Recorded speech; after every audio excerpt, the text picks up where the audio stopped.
வணக்கம் தோழர்களே. தமிழ்நாட்டை தொடர்ந்து மகாராஷ்டிராவில் மொழி போர் ஆரம்பித்திருக்கு. மொழி போருக்காக இதுவரை பரம எதிரிகளாக இருந்தவர்கள் எல்லாம் ஒன்றிணைந்து களத்துல நிக்கிறாங்க. ஏன் அப்படின்னா கட்டாயமாக மூன்றாவது மொழியாக இந்தி படிக்க வேண்டும் என்று மகாராஷ்டிரா மாநில பாஜக அரசு உத்தரவு போட்டிருக்கு பள்ளி கல்வியில். இது பெரிய பரபரப்பை ஏற்படுத்துறது மட்டும் இல்ல, கடுமையான போராட்டத்தை உருவாக்கி இருக்கிறது. மகாராஷ்டிரா கொந்தளித்து கொண்டிருக்கிறது. உங்களுக்கு தெரியும், தமிழ்நாடு எப்போதும் இருமொழி கொள்கையை கையில் வைத்திருக்கிற நாடு. அது மட்டும் கிடையாது, தமிழ்நாட்டுக்குள்ள எதை திணித்தாலும் அடித்து ஆடக்கூடிய அரசியல் நமக்கு இருக்கு. PM ஸ்ரீ நிதி 2152 கோடி ரூபாய் நாங்க தரமாட்டோம் அப்படின்னு ஒன்றிய அரசினுடைய கல்வி அமைச்சர் தர்மேந்திர பிரதான் சொன்ன போது, நீ 10,000 கோடி கொடுக்கிறதா இருந்தாலும் எங்களுக்கு தேவையில்லையா, PM ஸ்ரீயை நாங்க ஏத்துக்க மாட்டோம், புதிய கல்விக் கொள்கையை ஏற்றுக்கொள்ள மாட்டோம், இது கல்வி சூழலையும் மொழியையும் பண்பாட்டையும் அழிப்பதற்காக கொண்டு வரப்பட்டது அப்படின்னு அடிச்சு ஆடுற ஒரு மாநிலமா தமிழ்நாடு இருக்கு. இதுக்கு முன்னாடியே மகாராஷ்டிராக்குள்ள போய் ஒரு RSS காரரு உளர்றாரு. என்னன்னா, அவர் பேரு சுரேஷ் பையாஜி, ஒரு RSS காரர். அவர் அங்க போய் ஒரு மாநாட்டில் பேசும்போது, மகாராஷ்டிராவில் மராட்டி ஒன்னும் தாய்மொழி கிடையாது, அந்த ஒரு மொழி மட்டும் இல்ல, இங்க பல மொழிகள் பேசப்படுறதா இருக்கிறனால மராட்டிக்கு அவ்வளவு முக்கியத்துவம் கொடுக்க வேண்டிய அவசியம் இல்லை என்று பேசுறார். போன மாசம் பேசின உடனே கடுப்பாகி அங்க இருக்கிற கட்சிகள் எல்லாம் எதிர்ப்பை தெரிவித்தார்கள். மராட்டியர்கள் மொழி மீது வெறி கொண்டவர்கள், பற்றுலாம் சொல்ல மாட்டேன், வெறி கொண்டவர்கள். ஆனா இன்றைக்கு அங்க போய் இந்திய திணிச்சு மராட்டியை ஒழிச்சிட்டு இருக்கு இந்த கும்பல். அந்த சமயத்துல தான் உத்தவ் தாக்கரே ஒரு கேள்வி கேட்டார், உனக்கு தில்லு இருந்தா, RSS காரனுக்கு தைரியம் இருந்தா தமிழ்நாட்டுல போய் தமிழ் உங்கள் மொழி இல்லை என்று சொல்லி பாருங்க, மேற்கு வங்கத்துல போய் வங்க மொழி உங்களுடைய மொழி இல்லை என்று சொல்லி பாருங்க, அன்னைக்கு தெரியும் நீங்க யாரு அப்படின்னு ஏற்கனவே கடுமையா கண்டிச்சிருந்தாரு உத்தவ் தாக்கரே, சிவசேனாவினுடைய தலைவர். அப்ப மொழியை எல்லா மாநிலங்களிலும் திணிக்க வேண்டும் என்பதற்காகத்தான் புதிய கல்விக் கொள்கையே. புதிய கல்விக் கொள்கையிலே 6 இடங்களுக்கு மேலாக திரும்ப திரும்ப சமஸ்கிருதத்தை கற்றுக் கொடுக்க வேண்டும் என்று குறிப்பிட்டிருக்கிறார்கள். அதன் பின்னாடி இருக்கிற அரசியல் என்ன? 1952 ஜனசங்கத்தினுடைய மாநாட்டில் தீர்மானம் நிறைவேற்றியவர்கள் இந்த சங்கிகளினுடைய தாய் கழகங்களில் ஒன்று ஜனசங்கம். இந்த ஜனசங்கத்தில் 1952 தீர்மானம் போடுறாங்க. என்ன தீர்மானம் போடுறாங்க? முடிந்தவரை எல்லா மாநிலங்களிலும் சமஸ்கிருதத்தை பயிற்று மொழியாக மாற்ற வேண்டும். இந்திய மொழிகளுக்கு, இந்தியாவில் ஏராளமான மொழி இருக்கு, ஆனா இந்திய மொழிகளுக்கு சமஸ்கிருதத்தை எழுத்துரு மொழியாக அறிவிக்க வேண்டும். எவ்வளவு திமிரும் கொழுப்பு இருந்தா இந்த தீர்மானம் நிறைவேற்றப்படும். இந்தியாவில் இருக்கிற மிக பழமையான மொழி தமிழ். ரொம்ப பின்னாடி வந்த மொழிகள் தான் சமஸ்கிருதம். அதெல்லாம் இன்னொன்னு சொல்ல போனா சமஸ்கிருதம் அழிக்கப்பட்டு விட்டது, அது அழிஞ்சு போச்சு. சமஸ்கிருத இலக்கியங்கள்லாம் அழிக்கப்பட்டது. சமஸ்கிருத இலக்கியங்கள் கடவுள் மறுப்பு இலக்கியங்களாக நிறைய இருந்தன, அதையெல்லாம் இந்த பார்ப்பன கும்பல் அழிச்சு ஒழிச்சிருச்சு. இப்போ சமஸ்கிருதத்தை திணிக்கணும் அப்படின்னு மாநாட்டில் தீர்மானம் நிறைவேற்றுகிறார்கள். சமஸ்கிருதம் தான் இந்திய பண்பாட்டின் தாய்மொழி என்று சொல்லுகிறார்கள். கோல்வார்கர், பாஜகவினுடைய தந்தையான கோல்வார்கர் திரும்ப திரும்ப சொல்றாரு, அறிவியல் தொழில்நுட்பம் எல்லாவற்றிலும் சமஸ்கிருதத்தை கொண்டு வந்து சேருங்கள். சிறப்பான வளமும் புனிதமும் கொண்டிருக்கிற சமஸ்கிருதம் தான் இந்தியாவின் அடையாளம் என்று பேசினவர் யாரு? கோல்வார்கர்.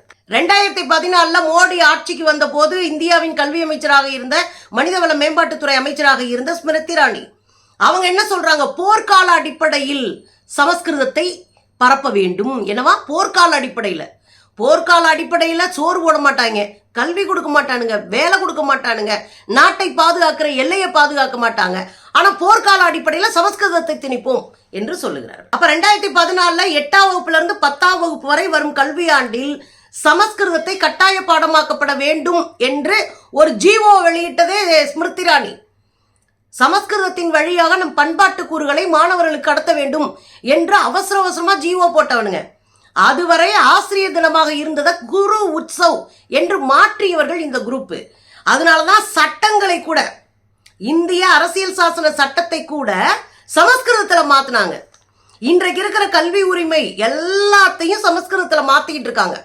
அதாவது உங்களுக்கு அறிவிக்க வேண்டிய அவசியம் இல்லை, உங்களுக்கு சொல்ல வேண்டிய தேவை இல்லை. ஆனால் நானே திட்டமிட்டு தெளிவா சமஸ்கிருதத்தை திணிப்போம். அப்ப இந்தி திணிப்பிற்கு எதுக்குங்க சமஸ்கிருதம்? இந்தி திணிப்பு என்பதே சமஸ்கிருதத்தை திணிப்பதற்கான வழிதான். இந்த சமஸ்கிருதத்தை திணிப்பதற்கான ஒரு சாளரம், ஒரு ஜன்னல் தான் ஹிந்தி. இந்தியின் வழியாக சமஸ்கிருத சொற்களை பரப்புங்கள் அப்படின்னு RSS தொடர்ந்து பேசுது. இப்போ உங்களுக்கு புரியுதா? மூன்றாவது மொழி என்று அவர்கள் பேசுவதே இந்தியை கட்டாயமாக்கி அதன் ஊடாக சமஸ்கிருதத்தை பரப்புவது. இது ஒரு பக்கம் நடந்துகிட்டே இருக்கு. இந்தியாவில் 1991 கணக்கெடுப்பின்படி 3372 மொழிகள் இருக்கு. எத்தனை மொழி? இந்தியாவில் 3372 மொழிகள். அதுல அட்டவணைப்படுத்தப்பட்ட மொழிகள், இந்த மொழியெல்லாம் நம்ம மொழி தான் பாரு, 1576 மொழியை நம்ம தொகுத்துட்டோம், அட்டவணை பண்ணியிருக்கோம், அதெல்லாம் நம்ம மொழின்னு. இன்னும் 1700 சில்லற மொழிகள் அட்டவணைப்படுத்தப்படாம இருக்கு. இன்னும் பல மொழிகள் அழிஞ்சிருக்கு. 2011 பிறகு பல மொழிகள் அழிஞ்சு போயிருக்கு, நூற்றுக்கணக்கான மொழிகள் அழிஞ்சிருக்கு. இப்போ அட்டவணை 8ல் இருக்கிற 22 மொழிகளையும் அழிச்சு ஒழிக்கிறதுக்கான வேலையை பார்க்குறான். ஏற்கனவே 3000 சில்லற மொழி நம்மகிட்ட இருக்கு. அந்த மொழிகளை காப்பாற்ற வக்கு கிடையாது. அந்த மொழிகளை அட்டவணைப்படுத்தி அந்த மொழிகளுக்கு பணத்தை ஒதுக்கி அந்த மொழியை மீட்டெடுக்கிறதுக்கு வழி கிடையாது. ஆனால் இருக்கிற செம்மொழிகளை, இருக்கிற வலிமையான மொழிகளை எல்லாம் அழித்தொழிக்கிறதுக்கான வேலைகள்ல இறங்கியிருக்கு. அதுல ஒண்ணுதான் இந்த இந்தி திணிப்பு. இது மகாராஷ்டிரால இப்ப திணிச்சிட்டு இருக்கோம். இப்ப மகாராஷ்டிரால என்ன அறிவிக்கப்பட்டிருக்குன்னா 1ஆம் வகுப்புல இருந்து 5ஆம் வகுப்பு வரை 3வது மொழியாக கட்டாயமா இந்தி படிக்கணும் அறிவிக்கப்பட்டிருக்கு.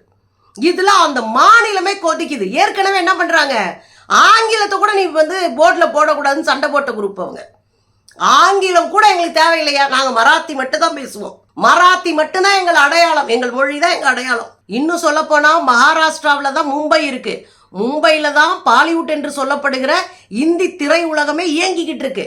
அங்க மராத்தியை தவிர வேறு மொழி படிக்க கூடாதுன்னு ஏற்கனவே போன மாசத்துல இருந்து கடுமையான போராட்டங்கள் நடக்குது.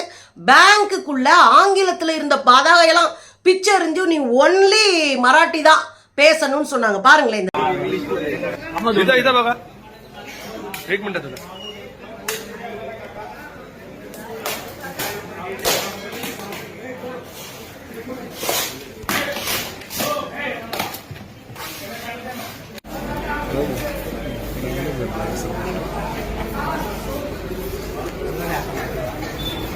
एक महिन्याने तुमच्या कुठल्याही कर्मचाऱ्याला जर मराठीत बोलताना दिसला नाही तर बँक फुटली, त्याला जबाबदार तुम्ही असणार.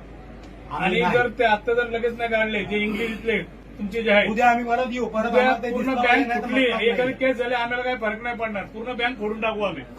जर इंग्लिश मध्ये जर दिसलं पूर्ण तुमचं, पहिले मराठी पाहिजे, पहिले मराठी पाहिजे, पहिले मराठीच्या नंतर खाली कुठल्याही टाका तुम्ही, पण पहिले मराठी आणि तुमचा कर्मचारी कुठल्याही म्हणजे गिराकाला असा बोलला नाही पाहिजे की मला मराठी येत नाही, त्याला चोपावून. त्याच्यासाठी मी परत सांगतो, मराठी ठळक आणि मोठं असलं पाहिजे. म्हटलं सेंट्रल பாத்தீங்களா, ஆங்கிலத்தை கூட புடிச்சு பிரிச்சு எரிஞ்சிட்டு இருக்க அந்த குரூப் அங்க வந்துகிட்டு 3வது மொழியாக இந்தி படிக்க வேண்டும், அது கட்டாயமா படிக்கணும் அப்படின்னு சொல்றது இருக்குல்ல. இந்த அயோக்கியத்தனத்தை எதிர்த்து ஒட்டுமொத்தமா இதுவரை எதிரிகளாக இருந்தவர்கள். நீங்க சிவசேனாவில உத்தவ் தாக்கரேயும் ராஜ் தாக்கரேயும் எதிரிங்க. எப்படி? அண்ணன் தம்பிங்க 2 பேரும், உத்தவ் தாக்கரேயும் ராஜ் தாக்கரேவே அண்ணன் தம்பிங்க. ஆனா எதிரிகளா மாறிட்டாங்க அரசியல்ல. ராஜ் தாக்கரே நவ நிர்மாண் சேனா என்ற ஒரு அமைப்பை தனியா ஏற்படுத்தி அங்க போய் நின்னுகிட்டாரு.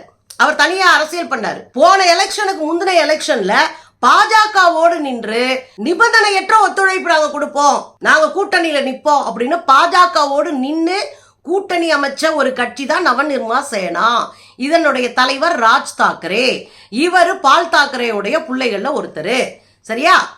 இவர் இப்ப பாஜகவுக்கு எதிராக கடுமையாக வெகுண்டு எழுந்து இதுவரை எனக்கு நிறைய ஈகோ இருந்திருக்குங்க, நான் நிறைய சண்டை போட்டிருக்கேன், நான் நிறைய எதிராக நின்றுருக்கேன், எங்களுக்கு நிறைய காரணங்கள் இருக்கு முரண்படுவதற்கு. ஆனால் இந்த மொழியா மகாராஷ்டிரத்தின் அடையாளமா என்று வருகிற போது எங்கள் முரணெல்லாம் தூக்கி ஓரமா போட்டு சண்டை சச்சரவு ஈகோ எல்லாத்தையும் ஓரமா போட்டுட்டு நாங்க ஒற்றுமையா நின்று அடிப்போம். நான் தயாரா இருக்கேன். என் எதிரிகள் யாரா இருந்தாலும் அவங்களோட கூட்டு சேர நான் தயாரா இருக்கேன். என் மொழியை காப்பதற்காக நான் களத்துல நிக்க தயாரா இருக்கேன். உத்தவ் தாக்கரேட்ட கேட்டு சொல்லுங்க அப்படின்னு பத்திரிகையாளர் சந்திப்புல அவர் சொல்றார். உடனே உத்தவ் தாக்கரே என்ன சொல்றாரு, அவருடைய சகோதரர் ரொம்ப நாளா பிரிஞ்சு சண்டை போட்டுட்டு இருந்த ஒரு குரூப். அவர் என்ன சொல்றாரு, என் மாநிலத்தை காப்பாற்ற, என் மாநிலத்தின் உரிமையை அடையாளத்தை காப்பாற்ற, என் மொழியை காப்பாற்ற, மராத்தியன் என்கின்ற என் அடையாளத்தை காப்பாற்ற நான் எந்த எதிரி கூடயும் நிக்கிறதுக்கு தயாரா இருக்கேன், வாங்க ஒண்ணு சேருவோம் அப்படின்னு இப்போ மகாராஷ்டிராவில் எல்லா அமைப்புகளும் ஒண்ணு சேர்ந்து ஒரு முன்னணியை கட்ட இருக்கிறார்கள். நாம எப்படி மொழி போராட்டமா எல்லாரையும் இணைக்கிறோம், ஒரு நீட்டா எல்லா மாநிலங்களையும் இணைக்கிறோம், ஒரு தொகுதி மறுசீரமைப்பா எல்லா மாநிலங்களையும் ஒருங்கிணைக்கிறோம், அதை போல அங்கே கட்சிகளை ஒருங்கிணைக்கிற வேலை நடக்குது. எல்லா கட்சிகளையும் ஒருங்கிணைத்து ஒரு முன்னணியை கட்ட போகிறோம். அந்த முன்னணி தன் மொழிக்கான போராட்டத்தை களத்தில் காணும்னு கடுமையான போராட்டத்தில் இறங்கி இருக்கு. இன்னைக்கு மகாராஷ்டிரா மீண்டும் ஒரு மொழி போரை மகாராஷ்டிராவில் சந்திக்குது இந்த ஒன்றிய அரசு. அப்ப என்ன சொன்னாங்க, தமிழ்நாடு வேண்டுமென்றே திசை திருப்புகிறது, தமிழ்நாடு மொழியை வைத்து அரசியல் செய்கிறது. மொழியை வச்சு அரசியல் செய்யறதுக்கு நாங்க என்ன பாஜகவா? மொழி எங்கள் உரிமை, மொழி எங்கள் அடையாளம், மொழி எங்கள் பண்பாட்டை அடுத்த தலைமுறைக்கு கடத்துகிற கருவி. அதுல நாங்க தெளிவா இருக்கிறோம். ஆனா கொஞ்சம் கூட கூச்ச நாச்சம் இல்லாம RSS பார்ப்பனிய அஜெண்டாவை கையில வச்சுக்கிட்டு இந்தியை கட்டாயப்படுத்துவதன் மூலமாக எல்லா மாநிலத்தினுடைய மொழிகளையும் அழித்தொழிப்பதற்கான வேலையை நீங்க பார்த்துட்டு இருக்கீங்க. போஜ்பூரி போச்சு, மைத்திலி போச்சு, எல்லாம் போச்சு. இன்னைக்கே ராஜஸ்தானி போச்சு, இங்க குஜராத்தி போச்சு, பிகாரி போச்சு, எல்லாமே போயிட்டு இருக்கு. ஒன்னொன்னா அழிச்சு இந்திய பேசுறீங்க. 48 வகையான இந்தி உரையாடல்கள் உண்டு. இந்தி மொழியவே 48 விதமா பேசிட்டு இருக்காங்க. இந்த 48 விதமா பேசுற மொழியை ஒரு நாட்டுக்குள்ள கொண்டு வந்து நீ திணிப்ப, நாங்க வேடிக்கை பார்ப்போமா அப்படின்னு களத்துல நின்று அடிச்சு ஆடிக்கிட்டு இருக்கு மகாராஷ்டிரா. இதான் நடக்கும்னு நம்ம சொன்னோம். நீங்க எதை திணித்தாலும் இந்த நாடு துண்டாடப்படும்.